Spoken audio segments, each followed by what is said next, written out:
Welcome to the Stories with Traction podcast. I'm your host, Matt Zaun. Thank you for joining us as we uncover how stories are one of the most important aspects of your business. We'll talk about struggles, victories, and how you can utilize strategic storytelling to inspire those around you to action.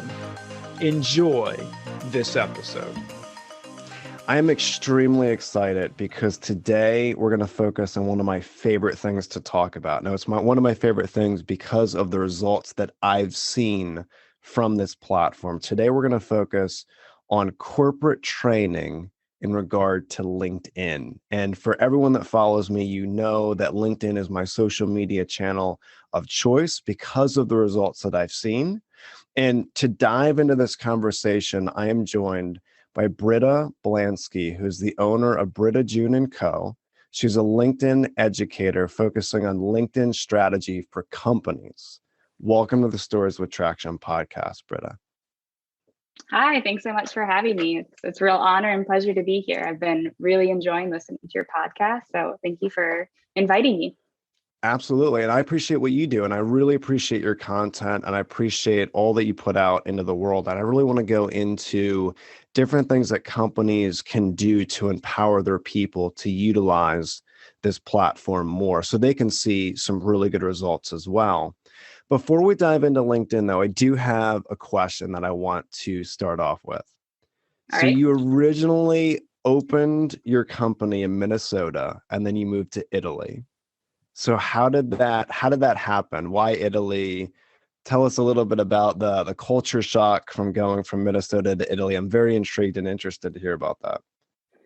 Yeah, that story goes actually quite a ways back. My love for Italy started during high school, and that's where I learned to speak the language and really had a full immersion experience with the culture. And so I originally studied French and Italian at university. That was my major. And then it seemed natural to, given the opportunity to be able to come over here. So my husband is Italian, and that would really be the real reason that I'm in Italy is for love.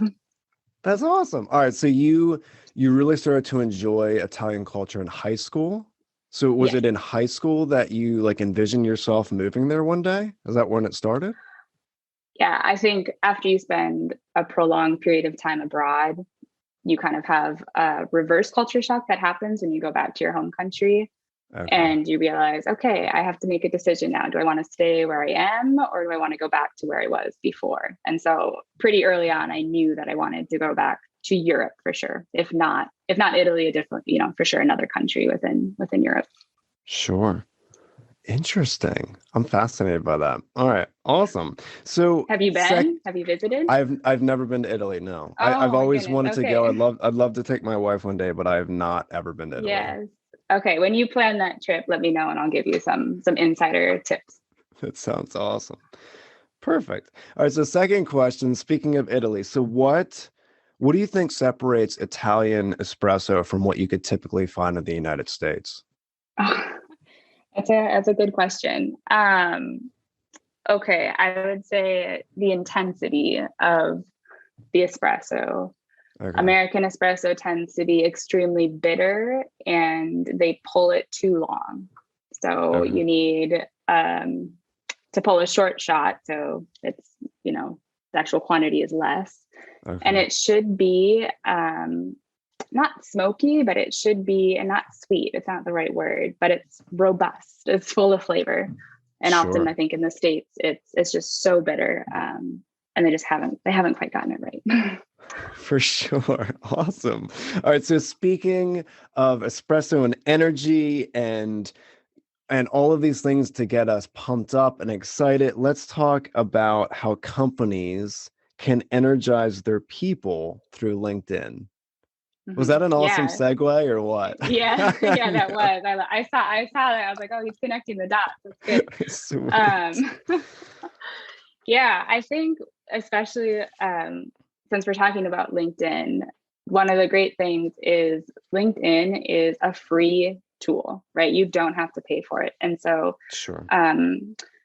when it comes to companies and businesses, if you just imagine that most of your employees already have a LinkedIn account there sitting, probably unused, and you don't have to invest any more money in it. But if you could encourage your employees to use it, you would have a really incredible, powerful tool at your fingertips that would just really help you become more visible and really speak to your company culture and your brand. Sure. Yeah. So, and just so people can kind of conceptualize just how powerful this is. And I've spoken about LinkedIn quite frequently just because I've seen results by taking the stories that I have, putting my stories on LinkedIn, and then gaining a following. And that following has significantly led to business.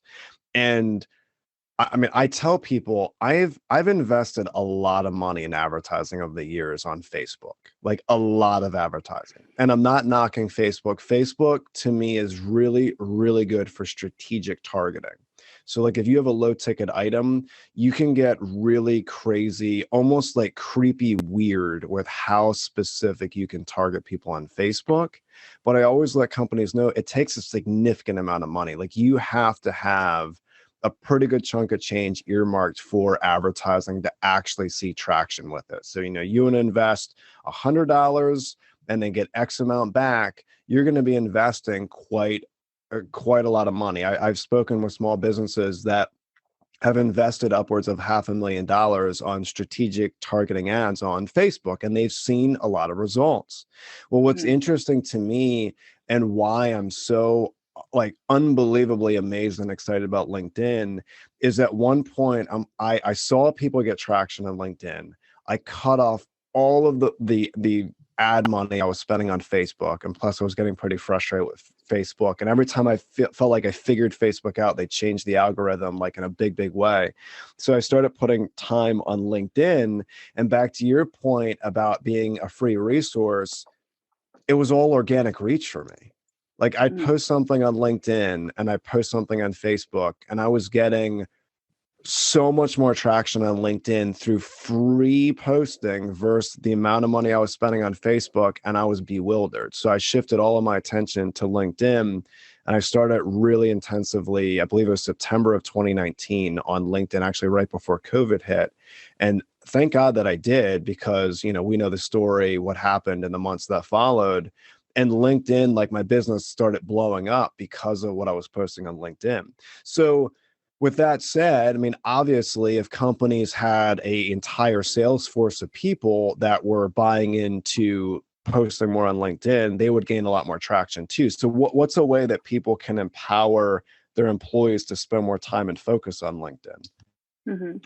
Yeah.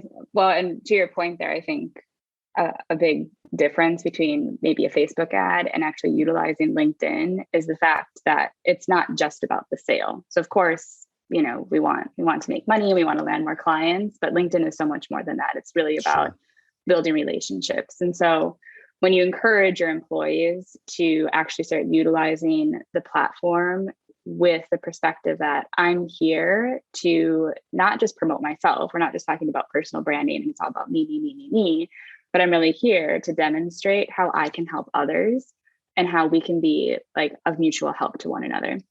And so it's really taking that shift and focus from, off of yourself and putting it onto others. And it's going to bring in valuable people into your network that's going to be beneficial to both of you. So the employee really is the greatest asset to your business because it's what they're saying when they're not in the office, right? So when they go out, or if they go on LinkedIn or on other social media websites, platforms, or, they always talk about publishing on Glassdoor and whatnot. So what are they really saying behind closed doors? If someone's going to talk about business, and how it is to work for your company, what will they say? So if you get the conversation moving and you're encouraging them to talk about, what's happening in the office, what's happening outside of the office, as I always say, the professional is personal, right? We're all people. And so, really putting that personal touch on the content that you're putting out, you're going to get positive results. And you're going to see encouragement within your employees between each other. And they can say, hey, it's a really great way to also kind of team build within the company as well. I saw that you posted that one thing, I didn't know that you had that going on. That's really exciting. Or, I'd love to support you in this other project that you have going on. So it just extends, it's not only who's outside of your company, but it's also encouraging them to support one another on a personal level within that. But when you go beyond that, you're going to start, making those connections, building those relationships, and you have that person focus that then word of mouth, as we know, is the most powerful form of marketing. And so that's where you're going to see the result. Sure. Well said. Yeah. So I feel, so there's a lot to unpack with what you said. And I feel like if we're making the comparison between Facebook and LinkedIn, it's almost like Facebook is like a one-way street. You're posting stuff very targeted. Again, if you have a really good chunk of change for ad dollars, it's awesome for companies that want to do that. But LinkedIn, if you reframe your perspective from I'm going to post stuff to build relationships, that comes back into networking. So LinkedIn, I like saying this because I think it does capture it. LinkedIn is a networking event on steroids. Like it is. It really can 10x people's ability to network. And I really like what you said about professional is personal, by taking experiences that one goes through, whether in business or in life, developing that story. And if it's a personal story, you can intertwine a business theme in that personal story that's going to speak to your network. And then you also said me to you focus. So instead of me focus, it's really you focus from the audience perspective. And I think a lot of that goes back to content marketing and what can companies do to empower their team to really be good content marketers. And it's amazing how some companies still buy into archaic marketing practices. Like I still see this, and it's just mind-boggling to me that, we are where we are in history, but yet people still are doing marketing like it's the early 90s. Like there are still people going door to door. I still am seeing people put stuff on people's windshields, right? From an advertising perspective. Like I would say at least once a week, if not twice a week, someone knocks on my door trying to sell me something. Wow. That's incredible. Actually, it's quite high. Yeah, it's really annoying, like really annoying, especially with having young children, having a dog. So like, they knock, my dog barks. Yeah, it's never been a home. positive. Working from home. It's never a positive experience. I'm never excited to go upstairs. So my office is downstairs, to walk upstairs, open the door and figure out why is this person knocking on my door. At least if your first impression is irritation, then that's probably not a very good way to, start off. For sure. Yeah. It's not excitement. And there's still, even if companies aren't doing that. So for everyone listening, they may be just bewildered by that. Like, wow, there's still people knocking on doors. I mean, check your marketing. More than likely, there are people listening to this that you're still marketing in a different decade. They're not focused on you focused marketing. And that's a huge difference in where we are as a society. There are some people that they post stuff from a content perspective that I cannot wait to read their stuff because it's so beneficial. So there's a major difference between annoyance on, I really want this person to go away because I'm in the middle of a meeting and they're knocking on my door, my dog's barking, why do I need to talk to them, to I cannot wait to consume this person's information that's going to benefit my life. So can you talk about the you-focused marketing today from a content perspective? What do you recommend companies do from a content marketing perspective? Mm-hmm. Yeah, I mean, it all comes down to giving value. And I feel like sometimes that can feel like a really watered down phrase because we use it all the time, but it's giving concrete examples and really simplifying it down and kind of, I want to say going behind the scenes, but always explaining the why behind something. So for example, like if you have some conference or event coming up and you're going to have many different, representatives there, and they're going to be speaking about something, instead of just publishing on your company page, like come to our event on this day at this place. I want to know, why is that beneficial to me? Like, why should I be there? I feel like there's often an assumption that when you're publishing on LinkedIn, you're only publishing for people who are already within your industry. But you should have the goal in mind that you want to reach beyond those other people and bring new people in. So you can't, it's so easy to make assumptions, but like really break it down and be like, you might feel a little bit ridiculous and silly writing something out. So plain and simple, but instead of saying, just being like, here's the date and time and location of some event that I assume everything about already, You want to like excite your network about what's going on and give them a reason to be there. So explain like why the event's being hosted, who is someone that you can meet at that event. What can you do there? Is there a person that you should possibly, stop by and say hello to in particular, and why? Or even giving an explanation on how something got started. This started 5 years ago because of this, really bringing them into the story, as I'm sure you can speak into. So if you give them context, giving it a context, explaining why, and then we have to talk about, when we give value, it's giving them practical takeaway action steps. If I can give you 2 suggestions or 3 suggestions, that's appreciated. Not every industry might have practical takeaway action steps, but if I can feel like I have learned something after I've read your content, it's going to make me feel good about what I read, and it's going to be beneficial again for me, because I feel like, oh, that was intriguing, I didn't know that, and then the person will have caught my attention. Sure. Absolutely. So you had mentioned an event, like people posting about an event. I'm going to pick on a friend of mine. He listens to this podcast religiously, so I know that I won't refer to him by name, but he's doing a great job. He really started doing a lot more on LinkedIn, and he's starting to see the results. And the other day he had asked me about it, about the traction that he's getting from posting his stories on LinkedIn. And he asked me my perspective, and I said, you're doing awesome. You're starting to see LinkedIn in all its glory. You're starting to see the traction. You're starting to see your followership grow. People reach out to you, messaging. That's awesome. But I said, your content is so content rich that you can actually split it up and have even more of an effect. So basically, like one of his posts a day, it's so content rich, he could split it up into 2, 3, 4, and basically start like, hey, every single day you could be posting based on a couple of your posts, right? So that's music to his ears, because it's less time for more results. And I really like to use the example of a digital billboard. And there is a convenience store in my area. It doesn't make a lick of sense to anyone outside of the Pennsylvania, New Jersey, Maryland area in the United States. So I won't even name drop this company, but it's a convenience store that has a cult-like following. And they have billboards everywhere.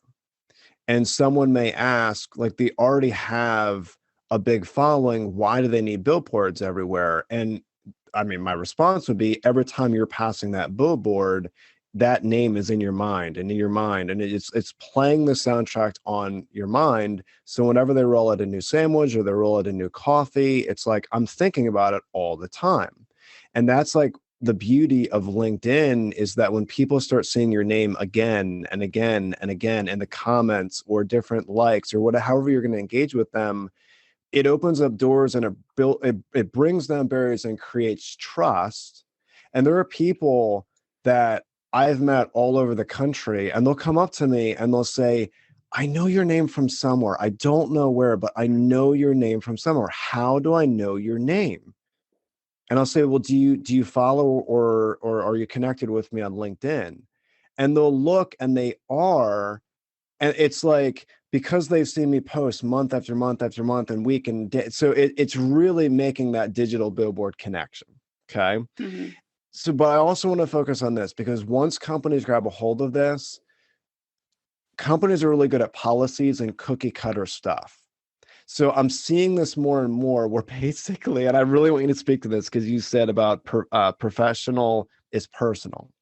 They'll give things to their people to post, and then all their people post the exact same thing. They're like, all right, we're going to get LinkedIn. Here's an article, right? So they'll have 150 sales reps. They'll all post the same thing, same time. And it's hysterical to me. So for companies that they buy into the importance, they're like, all right, you sold me on the importance of LinkedIn. Now we're going to get someone to come up with this content, provide it to you, and you're going to post it. What would you say to that? Let's start there. What would you initially say to that? I would say, don't do that. Don't all post the same thing. No, so if that's what your company was doing, if you had a copywriter, someone who works in communications, you have a social media manager, and you want to encourage your employees to use LinkedIn. So maybe you do have an article or piece of content. I mean, what's the beauty of having a diverse team is that we're all going to have a different perspective. And so it's really easy to share that same article, but just add your 2 cents. Like everyone's going to read that and have a different takeaway. Everyone's going to read that piece of content and something different is going to stand out. And it might make you think of something else. And we often laugh about how LinkedIn posts, they turn into these long little blog posts that are, going back to the very beginning. I did this and I want to thank this person. They turn into this kind of exaggerated post that could really just be much shorter, Sure. which is true. So when we say that, you don't need to write a super long thing, but just share your perspective and why are you sharing it? Why is this relevant? So you can still share the link, but then like the copy that actually goes into the post is going to be different for everyone. And that's where you can really, mix things up. So I also think a lot of times with many of my clients, a lot of the work that we do is actually just building up the confidence to start sharing on LinkedIn. And I know a lot of people get nervous about sharing that personal aspect. And I think as well from a corporate perspective, they might be a little bit nervous and anxious of having their employees start being more active on the platform for various reasons. Maybe they would even say, I'm intimidated. If my employee starts publishing good quality content, one, there's a risk that, okay, maybe it won't fall in line with the culture and brand of that company. That would be one risk, which maybe if you think about it, is that really so bad? Because that could open up, an opportunity for conversation on why do you think that, or why did you respond to that one event in that area? So it could be a very good discussion starter and a way to get good feedback. But there's a risk too that maybe they're going to get noticed, right? If they are a very talented person, then maybe someone else is going to recruit them. But at the same time, why would you want to hold your employees back from demonstrating their knowledge? It's a good way to actually kind of get the competition out there. Like I want you to demonstrate your skill, because if you are reflective of our company and like I hired you because I do think you're a good fit and I think you're very, capable, then I want you to demonstrate that skill because it will reflect well on us. Sure. So when you train companies, are you training individuals to post on their personal account, or are you training them to post through a business account? And can you explain to listeners the difference? Mm-hmm. Yeah, so it's both, because I think that it's important that the company is putting out their own content, but then you also want your employees to be actively utilizing the platform in a way that's not cookie cutter. So you do have various events and articles that are being put out, but then if you can supplement and fill that in, it's great. So the company page is talking about events that are happening within the industry, other things that are happening within the company. Often we see, I feel like if you go back years ago on LinkedIn, what did you see? You just saw like reports, statistics, data, and it was like, well, this is really boring. You can still share that, but again, giving it context, bringing people into the story. So you're talking about what's actually happening within the company and within the industry. And then your employees still take that, they sprinkle it throughout their feed as well, but then they're supplementing it with their own personal experience, both professionally and personal. And I think the personal is really important. I'll never forget this example. Someone told me, I follow this person on LinkedIn and they're always publishing this one product that they come and sell to us within our business. So like we have a relationship because they come regularly to sell us this product. And of course, we're always going to buy it. But when I follow them on LinkedIn, that's all they share. And it's kind of just a transactional experience. And I said, yeah, but imagine if that person that's coming into your company regularly posted personal information. That reaction, like that connection, that interaction that you have is going to be so much better. And you'd actually have something to talk about and discuss instead of just their product, because it's hard to start a conversation solely on product or data, but you can start a conversation on so many other things that are personal. Sure. So let's talk about the word personal. And I think it's important because we think in pictures. So someone's picture, personal, and your picture and my picture are probably going to be different. So let's kind of talk about what that means to you. So when you say personal, can you give us some examples of what personal might be posting on LinkedIn? Mm-hmm. Yeah, I think when we say personal, the general idea is like, oh, I have to publish something about my family or something that I do in my private life. And I say personal can simply be the fact that you listen to this podcast. and you listen to an episode and you share that, you know, it was enjoyable to you and you had this takeaway from it. Or it could be that you recently read a book, or that you decided, you know, you were looking, maybe like, for example, when I was looking for a new car, I posted on LinkedIn about it because I don't know very much about the car, you know, car industry. So I said, hey, you know, give me some feedback and some advice in which direction I should go. So you don't need to, you know, dive really deep far into your personal life, what's going on in your home, and like it's not your private life. They're just things that attribute to your own growth as a person. Again, whether that's in the professional realm. So did you attend a conference? Who did you meet at that conference? So you're going to share a personal post that's related to work, but you're saying, I was at this event. It was really nice because I got to meet this person. With this person, we were able to, I don't know, go out for a coffee. We chatted about this. It was really great to make a friend while on a business trip. You've now taken a professional experience and made it personal. Okay, that makes a lot more sense. So thank you for using the example of people posting this podcast. Absolutely. That is an awesome thing for people to do. Thank you for the promotion. Everyone should be posting about this podcast. That's a joke. All right. So I appreciate you separating between personal and private life, because I think sometimes people can get intimidated. Oh, I don't want to talk too personal about different things happening in my life. And people don't need to do that. But I would also say that vulnerability is very powerful in many ways. And some of the most traction I've gotten on LinkedIn has been sharing personal stories with business themes intertwined that ends up getting a ton of traction. So like, for example, I learned a ton about empathy from my grandmother. My grandmother was one of the most empathetic human beings I've ever met in my entire life. Unfortunately, she passed away a decade ago, but her empathy was forged in pain, through financial pain, through the Great Depression, right? So she was able to connect with every single person, didn't matter who they were.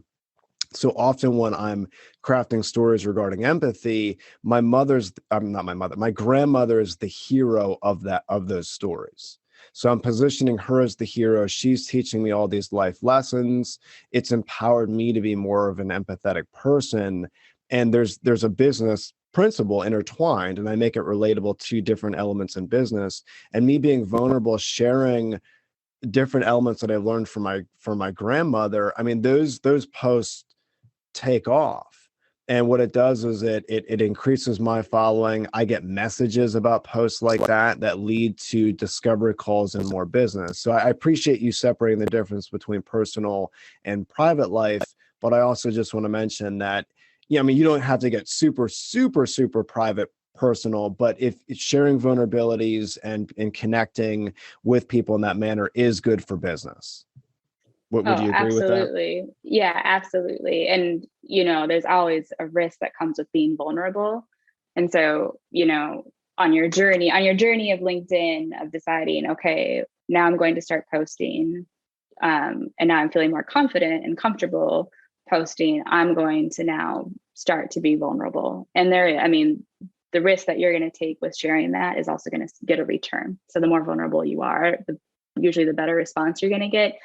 And actually, I think personally, that's the beauty of LinkedIn, is that so many people really like gather around and like resonate with that, but not just resonate, like they're really honestly actually supportive. And like that's what you say, like you get messages on that because people actually care. And I think when it comes to companies and corporate, this is where it's actually really key, because if you're encouraging your employees to utilize LinkedIn and they feel like it's safe to be vulnerable, you're going to get a good insight into what moves your team and your business, and like what the culture is, what they're interested in, and what they're reacting to.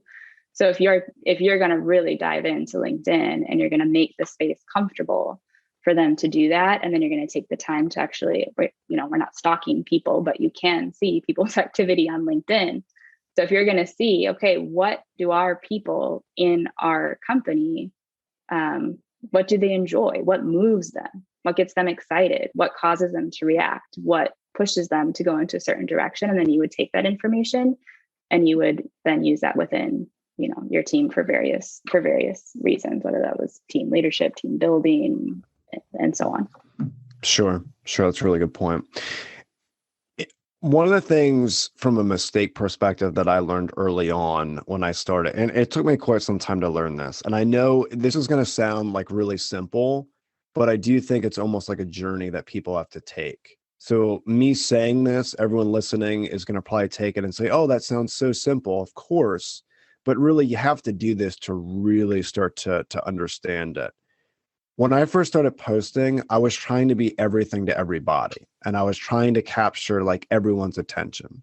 And then as I progressed through my journey, I recognized, and this comes back to like data and actually sitting down and like really brainstorming about this. I recognized that 95% of all of my clients hit very, very, very specific categories. Okay. And then there was this other 5% that there's almost no way that this other 5% is ever going to be a client of mine. But the 95% of all the clients that I was doing business with really fit within these different categories. So when I'm crafting my story strategy on LinkedIn, I'm sharing stories that is going to really speak to that 95%. This is what some people refer to as an ICP, or an ideal client persona.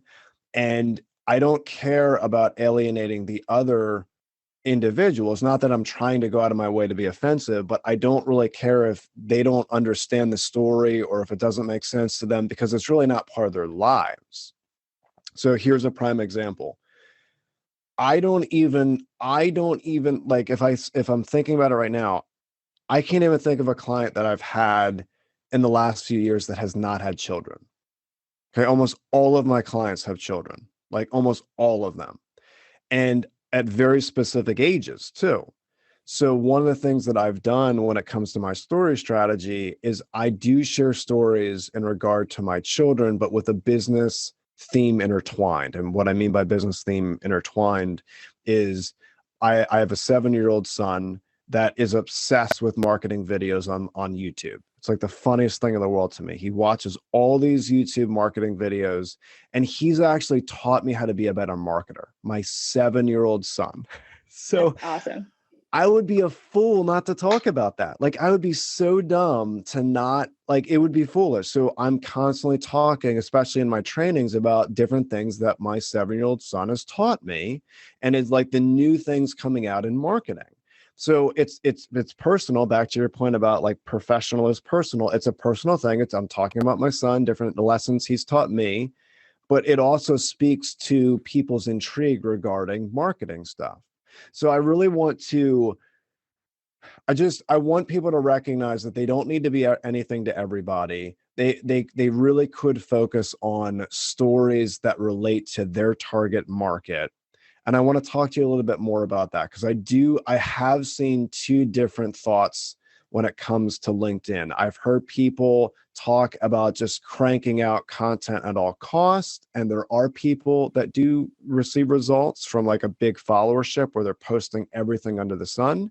And then I've also seen people that really get more super niche, and they're really focusing on speaking to their target audience. Where do you fall from a philosophical perspective? Mm-hmm. I really do believe that we condition our audience. So if you're constantly posting everything, that's what your network is going to expect to see from you. And so I would much rather see someone post less often, but it's really high quality and it's very specific. So I think there's a lot of power actually in very consciously deciding to repel.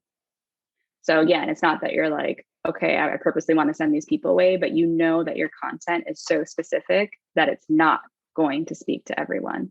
But in what you are doing, it's quality. And so it's going to reach the right people, and it's going to be what they need to hear.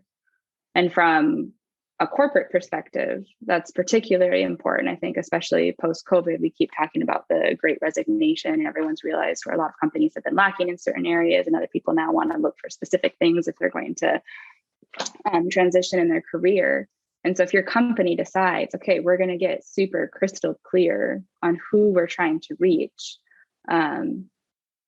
also including bringing in people into your company, if that's so clear to you when you are recruiting and you are hiring people, it's not going to be difficult for that person to take a look at your company page and decide if they're aligned with your business or not. I've heard like on a smaller scale of people coming in for an interview and they're like, oh, it was just like, not that they weren't qualified, but they're just like not the right person. And it's like, well, you probably could have even avoided that interview if you had been much like, if they were, you know, active and visible and they had kind of their own personal brand going on LinkedIn, that you could kind of vet them beforehand. And for that person to see what your company is all about, it would have saved both of you time. So definitely in the camp of niching down, being super clear, and not being afraid of repelling people. So let's speak about that a little bit, because I want to give an example just so companies listening or leaders of companies listening could really conceptualize and understand the power behind what you just said. So I'm thinking of two accounts in particular. I won't drop any names. I don't want to belittle anyone, but just for example's sake, there's an individual that I follow on LinkedIn, and this person has 1 million followers, 1 million followers. There's another individual that I follow on LinkedIn, and this individual has 10,000 followers. And there's an awesome example because like it's very simple math. So one has 1 million followers, one has 10,000 followers. The person that has 10,000 followers is absolutely crushing it right now on LinkedIn, bringing in more business than this person even knows what to do with. The person that has 1 million followers is actually struggling right now regarding business. Okay, so I know both of these individuals. I've had numerous personal one-on-one conversations with both these individuals. I know where they are in business. I know their ideal. So that's why I can speak with confidence regarding this example. The one with 1 million focused on creating all kinds of content, all under the sun, like just everything under the sun regarding content. And because of the way it was structured, it was posted with the intention of trying to go viral. And the person did a really good job and built a nice following. So this person absolutely has social proof. One of the things that they have going for them is when someone goes to their LinkedIn account, wow, this person has 1 million followers. The person with 10,000 is so laser focused with one specific topic. Now they're doing what you're saying regarding, you know, the personal aspects, different elements of storytelling. So it's not that they only talk about this one topic, but they're so focused on it that they're literally turning business away because they can't. And they're in the midst of hiring right now. This person I'm thinking of that has the 10,000, they've been hiring and hiring and hiring because they literally have so much business coming in, they don't even know what to do with it all. That's the difference in what I'm seeing. Is I look at the one and I think to myself, I don't even really quite understand what this person does because they're trying to be everything to everyone. And the person over here, I clearly understand what they do. So have you also seen that as well? Have you seen accounts where they may not have the biggest following in the world, but they're actually doing very well from a business perspective? Absolutely. Almost, I mean, not those numbers, but almost the exact same example. I have a client who has a very large following, and it's actually quite frustrating for her because if you're going to, you know, actually utilize your account, and she's an entrepreneur, so she's working for herself. So this is a little bit different when it comes to speaking about, you know, corporate usage of LinkedIn for your employees, but you should be looking at what's happening to your content, right? So who's interacting with it, who's engaged, who's commented. And for her, it's actually extremely frustrating because she has to weed through all of that. And Sure. it's a time suck. So Sure. it's not beneficial. And like, I would actually suggest that she go through and just clean up, just remove and unfollow and clean it up, because there's like no way you can have that many people who actually want to buy from you. I mean, 1 million is great, you know, millions of people. You want to be known, like you want to be out there, you want to be known for something. But my clients that have had much smaller following, and it is very, very specific, they are getting the inbound messages because they're speaking specifically to that one person. And that's all it takes. Sure. Well, and this should excite everyone listening, that you don't need to have this massive following. The example that I just gave with the comparison of 1 million to 10,000, The million is 100 times more than 10,000, 100 times more. And the person with the smaller following is actually crushing it right now, right? So people don't need to have like this massive following to actually get results. So I learned a lot through this conversation. I just want to touch on 3 things, and then I want to dive into, where people can check you out for more information. I really appreciate you talking about building relationships and taking it from we need to be seen by everyone to reframing and focusing on networking, like actually using it as a networking tool. I really appreciate you saying that. I also really appreciate you talking about going from me focused to you focused. So you focus marketing, that content marketing piece. And then I really, really appreciate what you said about professional is personal. I think that is a really, really powerful statement that people should focus on personal stories with business ideas and themes intertwined. So I really much appreciate your time and all the value that you gave us today. If people want to get a hold of you, they're interested in your corporate trainings, they're interested in having you come out and teach their staff how to actually utilize LinkedIn to grow sales, where's the best place that they can find you and the different work that you do?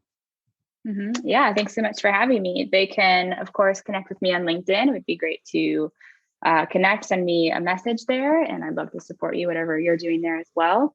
Or Instagram at Britta June Co. There's no and or go to my website, brittajuneandco.com. Perfect. Awesome. So to make it super convenient, I will include that in the show notes. People could just click and get right to you. So thanks again for your time. I really appreciate everything that you shared. Thanks so much for having me. It was a pleasure. Thank you for listening to the Stories with Traction podcast. If you have a story that you would like to share, feel free to drop an email to matt@mattzaun.com with the subject line Stories with Traction. Also, feel free to connect with me on LinkedIn, where I share tons of resources on how you can be a better storyteller. Remember, if you want to persuade with power and inspire those around you to action, you must share more stories.